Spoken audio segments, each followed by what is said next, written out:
नमस्कार। जैसा कि आपको पता है, हम अलग अलग टॉपिक्स पे वीडियोस लाते रहते हैं और जो हमारी लास्ट वीडियो थी वो थी इंडस रिवर सिस्टम को लेकर के। तो फिर हमने आपको बताया था कि वो इंडियन रिवर्स का पहला पार्ट है। तो आज हम उसका दूसरा पार्ट ले आए हैं जिसका नाम है ब्रह्मपुत्र रिवर सिस्टम। तो आज हम इसी को पढ़ने वाले हैं। तो फिर अब हम पढ़ना स्टार्ट करते हैं। जो ये हमारी इंडियन रिवर्स है हम उससे दो हिस्सों में विभाजित कर सकते हैं, हिमालयन नदियां और प्रायद्वीपीय भारत की नदियां। हिमालयन नदियों को भी तीन हिस्सों में विभाजित किया जा सकता है। एक सिंधु नदी तंत्र जिसे हम पहले ही पढ़ चुके हैं, एक गंगा नदी तंत्र जिसे अब तक हमने पढ़ा नहीं है, लेकिन जल्द ही उसकी जो अगली वीडियो इस पूरे सेशन की होगी, इस सीरीज की होगी, वो गंगा नदी तंत्र को ही लेकर के होगी। और ब्रह्मपुत्र नदी तंत्र जो कि अब हम करने वाले हैं। और फिर अरब सागर की नदियां और बंगाल सागर की नदियां, ये जो दो बताए हमने, ये प्रायद्वीपीय भारत की नदियों के हिस्से हो सकते हैं। लेकिन इन सब के बाद एक नदी बचती है, लूनी नदी। उसे हम अरब सागर की नदियों में ही पढ़ेंगे, अरब सागर की नदियों में ही। और अब हम इसको मैप में देख लेते हैं। ये पूरा इंडस रिवर सिस्टम, यहाँ पर ये गंगा रिवर सिस्टम और ये ब्रह्मपुत्र रिवर सिस्टम, ये पूरा हिमालयन नदियां हैं।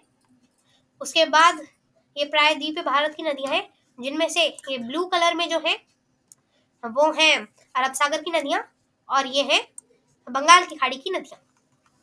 तो सबसे पहले अब हम ब्रह्मपुत्र नदी के बारे में बात करते हैं। जो ब्रह्मपुत्र नदी है उसका उद्गम मानसरोवर झील से होता है, जो कि तिब्बत में है। और तिब्बत में इसे यारलुंग सांगबो और यारलुंग जांगबो कहा जाता है। इसके बाद ये यू कट मार्क करके, यानी कि यू शेप बना करके हमारे भारत में एंट्री लेती है नामचा बारवा पर्वत से। तो अरुणाचल प्रदेश में ये आती है। अरुणाचल प्रदेश में इसे सियांग और दिहांग कहा जाता है। तो अब हम आगे चलते हैं। अरुणाचल प्रदेश के बाद ये जाती है असम में। असम में इसे ब्रह्मपुत्र कहा जाता है, जिस नाम से हम इसे जानते हैं, और इसे लुइत कहा जाता है। और इसके बाद ये बांग्लादेश में जाती है और अंत में ये बांग्लादेश में जा करके मिल जाती है गंगा में। ब्रह्मपुत्र को जैसा हमने बताया कि जमुना कहा जाता है बांग्लादेश में, और गंगा जब बांग्लादेश में होती है उसे पद्मा कहा जाता है। इसके बाद जब पद्मा मणिपुर से निकली बराक नदी में मिलती है तो इस संयुक्त धारा को मेघना कहा जाता है। यानी कि ये बिल्कुल वैसा हो गया जैसा कि भागीरथी और अलकनंदा के मिलने से गंगा नदी का निर्माण होता है, वैसे ही पद्मा नदी और बराक नदी के मिलने से मेघना नदी का निर्माण होता है। और जो मेघना नदी है वो बंगाल की खाड़ी में अपना पानी गिराती है। और ये है इसका मैप, जिसमें यहाँ से गंगा नदी आ रही है और यहाँ से आ रही है ब्रह्मपुत्र नदी। इसके बाद ब्रह्मपुत्र गंगा में मिल रही है और फिर जो गंगा है यानी कि पद्मा है वो जा रही है और यहाँ से मणिपुर से निकली बराक नदी आ रही है। इनके मिलने के बाद यहाँ से मेघना नदी का निर्माण हो रहा है और ये बंगाल की खाड़ी में पानी गिरा रही है। तो अब हम आगे चलते हैं। इस नदी में विश्व का सबसे बड़ा और सबसे छोटा नदी द्वीप है, जो दोनों ही आसाम में है। जो विश्व का सबसे बड़ा द्वीप है, सबसे बड़ा नदी द्वीप है, वो है माजुली। लेकिन जो सबसे बड़ा द्वीप है वो ग्रीनलैंड है। लेकिन सबसे बड़ा नदी द्वीप माजुली है, जो कि आसाम में है। और विश्व का सबसे छोटा नदी द्वीप ये भी आसाम में है, उमांदा इसका नाम है। इसे पीकॉक आइलैंड के नाम से भी जाना जाता है। और इसकी जो लंबाई है ब्रह्मपुत्र की वो है 2900 किलोमीटर। अब आप यहाँ पर इसे देखें, जो यहाँ से आ रही है ब्रह्मपुत्र नदी और यहाँ से ब्रह्मपुत्र की एक सहायक नदी जिसका नाम है सुबनश्री। और यहाँ पर आप देखें कि ब्रह्मपुत्र जो कि यहाँ से आ रही है उससे एक छोटी सी धारा अलग हो रही है, जो जाकर के बाद में सुबनश्री में मिल रही है। और इससे निर्माण हुआ है माजुली आइलैंड का। और जो उमांदा है वो गुवाहाटी के पास में है, मतलब बोले तो गुवाहाटी ही है। और ये बहुत छोटा सा आइलैंड है, इसे पीकॉक आइलैंड भी कहा जाता है। और इसकी जो भारत में लंबाई है ब्रह्मपुत्र नदी की वो है 916 किलोमीटर।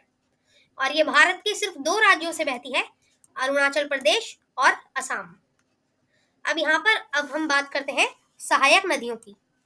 तो सहायक नदी को हम 2 हिस्सों में विभाजित करेंगे, RHT यानी कि राइट हैंड ट्रिब्यूटरीज और LHT यानी कि लेफ्ट हैंड ट्रिब्यूटरीज।